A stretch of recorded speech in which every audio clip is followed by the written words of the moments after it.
নমস্কার, সবাই কেমন আছেন? আশা করি সবাই ভালো আছেন। তো আমিও খুব ভালো আছি। আর এখন আমি রেডি হয়ে নিয়েছি, তার কারণ একটা জায়গায় যাব। কোথায় যাচ্ছি তো দেখতে থাকুন, পুরো ভিডিও দেখবেন, তাহলে বুঝতে পারবেন কোথায় যাচ্ছি। ব্যাগ নিয়ে বেরিয়ে পড়ি, অনেকটাই লেট হয়ে গেছে। আরও সকাল সকাল যাওয়ার কথা ছিল, বাট একটু লেট হয়ে গেল। চলুন আসি তাহলে, টাটা। এখন আমি বেরিয়ে পড়েছি রাস্তায়, আর পাপি আমাকে আনতে এসেছিল, তো বাইকে করে যাচ্ছি। রাস্তায় যাচ্ছি, তখনও একটু ভিডিও করে নিলাম। মনটা অনেকটাই খুশি খুশি, তার কারণ যাচ্ছি তো বাপের বাড়ি। তাই প্রত্যেকটা মেয়েদেরই খুব ভালো লাগে বাপের বাড়ি গেলে, কারণ সেখান থেকে ছোট থেকে বড় হয়ে ওঠা সমস্ত মানুষের সাথে স্মৃতিগুলো প্রচুর জড়িয়ে আছে। তাই মেয়েদের বাপের বাড়ি যাওয়ার জন্য একটু বেশি আনন্দ হয়। তো চারিদিকে পরিবেশ দেখতে দেখতে চলে যাচ্ছি। যতই আগাচ্ছি যেন চেনা রাস্তা, কত স্মৃতি, সমস্ত কিছু মনে পড়ে যাচ্ছে। কোনায় কোনায় কোথাও না কোথাও যেন কত স্মৃতি জড়িয়ে আছে। চেনা জায়গা তো, তাই। এটা হচ্ছে একটা ব্রিজ, মুন্ডেশ্বরী নদীর একটা ব্রিজ। আর যে নদীতে অর্ধেক জল রয়েছে, বলেছিলাম না বন্যা এসেছে, বন্যাতে পুরো নদী ভর্তি হয়ে গিয়েছিল, এখন কমে গিয়ে অর্ধেকটা হয়ে গেছে। তাও দেখুন নদীটা প্রায় ভর্তি। তো ভাবলাম এটাকেও একটু ক্যামেরা বন্দি করে নিই, আমার সাথে আপনারাও দেখে নিন।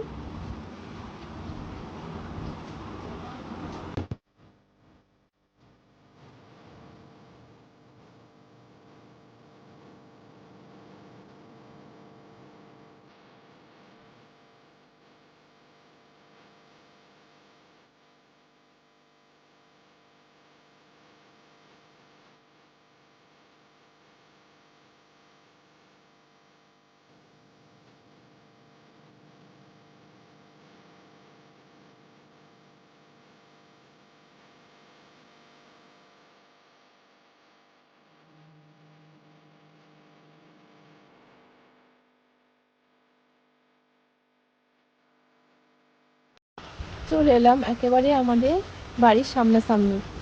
সেইখানে ফসল ভরা ক্ষেত। এখন এগুলো যদিও ফসল ফলতে শুরু করেনি, এই সমস্ত বসানো হয়েছে। দেখছেন চারপাশে, এখানে সবজি চাষ বেশি হয়। তো সামনে বাঁধের গায়ে জমিগুলোতে সবজি চাষ হয়, আগেও তো আপনাদেরকে দেখিয়েছিলাম ভিডিওতে। তো সেইগুলোই পরপর যত সামনে আসছি, মনটা যেন ততটাই খুশিতে ভরে যাচ্ছে। এই জিনিসগুলোর সাথে যেন কত স্মৃতি জড়িয়ে আছে। অবশেষে চলে এলাম বাপের বাড়িতে। বাড়িতে এসেই আগে ঘরে ঢুকে বসলাম। ইমন বাবু, কখন এলে? ভালো আছো? আর এখানে একজন ঘুম দিচ্ছে লেংটুর মধ্যে। আর এখানে এই যে আমার মেজদি, আর এখানে বৌদি সবজি কাটতে বসে গেছে দুজনে। বৌদি করছে শাক। এত কিছুর আয়োজন কেন জানেন? আজকে হচ্ছে আমার বাপিদের রান্না, আজকে পুজো হবে। এটাও একটা বৌদি হয়, সেও শাক করছে। আর মাও বসেছে শাক সবজি কাটছে। আর এখানে দেখি বাচ্চাগুলো কি করছে।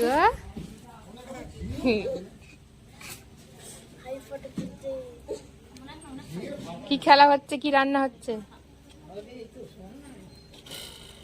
এবার একটু চলে এসেছি ঘুরতে বাঁধের দিকে।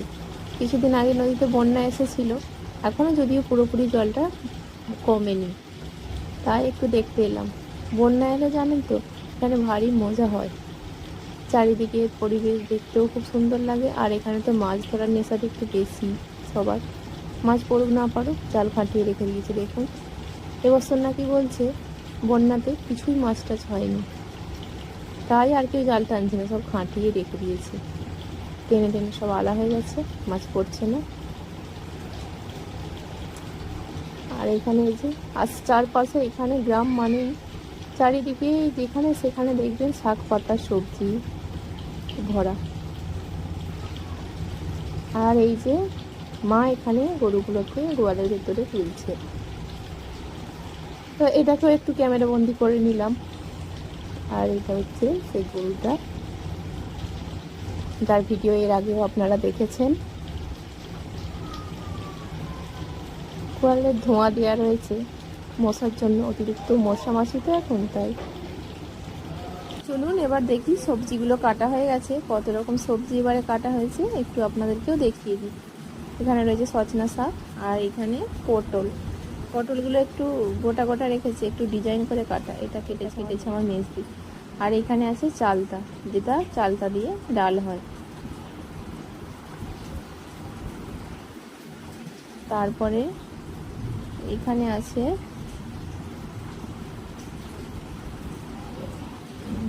কাঁকরোল, এগুলো হচ্ছে কাঁকরোল, করলার মতোই কাটা আছে, এগুলো ভাজা হবে। তারপরে আছে করলা,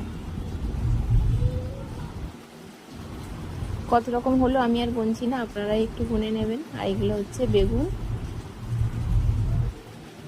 কাঁচকলা, এখানে আছে কুমড়ো, এখানে আছে আলু,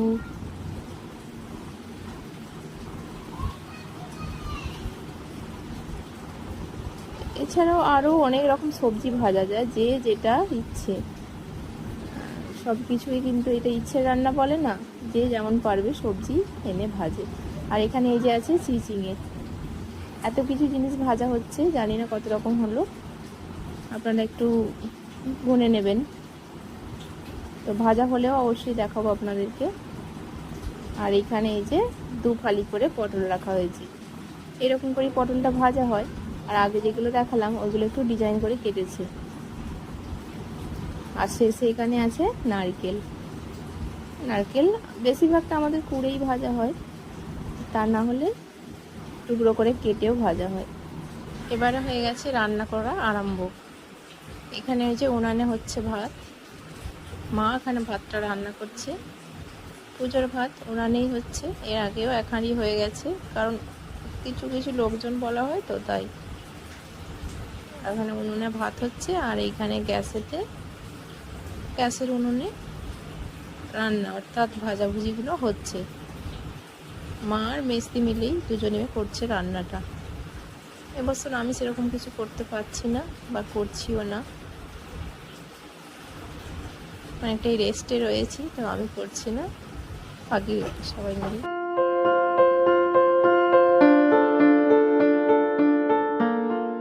সব রান্না কমপ্লিট হয়ে গেছে, এখানে মা এই যে গোছগাছ করে রাখছে। এগুলো তো আজকে সন্ধ্যাবেলা রান্না হয়েছে, কালকে সন্ধ্যাবেলা তো খাওয়া হবে, তাই মা এগুলো ভালো করে গুছিয়ে কলাপাতার মধ্যে বা এমনি থালার মধ্যে গুছিয়ে ভালো করে ঢাকা দিয়ে রাখছে। আর ওইখানে রয়েছে হাঁড়িগুলো, ওখানে 2টো হাঁড়ি রয়েছে, 2 হাঁড়ি ভাত, 2 হাঁড়ি ভাত। এগুলোতে জল ঢেলে রাখা হয়, অর্থাৎ পান্তা ভাতের সাথে এই সমস্ত কিছু ভাজাভুজিগুলো হবে। আর কালকে হবে মাছের ঝাল, পুজো টুজো হয়ে গেলে তখন হবে মাছের ঝাল, সেটাও আপনাদেরকে ভিডিও করে দেখাবো। তো আজকের মতো এই পর্যন্তই, সবাই ভালো থাকবেন, পরের ভিডিও দেখতে থাকবেন।